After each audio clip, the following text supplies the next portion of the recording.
אנחנו על סף הישג גדול מאוד. זה עדיין לא סופי, אנחנו עובדים על כך במרץ, ואני מקווה בעזרת השם שבימים הקרובים, עוד במהלך חג הסוכות, אוכל לבשר לכם על השבת כל חטופינו, החיים והחללים כאחד, כדי להחזיר את 48 חטופינו הנותרים. הנחיתי לפני כמה שבועות את צה"ל להיכנס למעוז החשוב ביותר של החמאס, העיר עזה.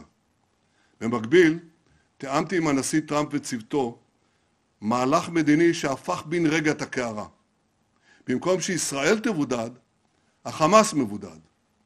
וכתוצאה מהלחץ הצבאי העצים שהפעלנו והלחץ המדיני, החמאס נלחץ להסכים לתוכנית שהבאנו.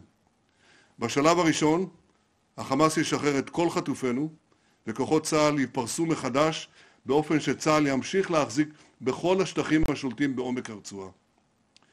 אני שומע שיש כאלה שאומרים היום שהחמאס היה מוכן כבר לפני שנה או אפילו לפני שנתיים לשחרר את כל חטופינו מבלי שניסוג נסיגה מלאה מהרצועה. טוב, אני אומר לכם, זה פשוט שקר. אני הנחיתי את צוות המשא ומתן בראשות השר דרמר לצאת למצרים כדי לסגור את הפרטים הטכניים של שחרור חטופינו.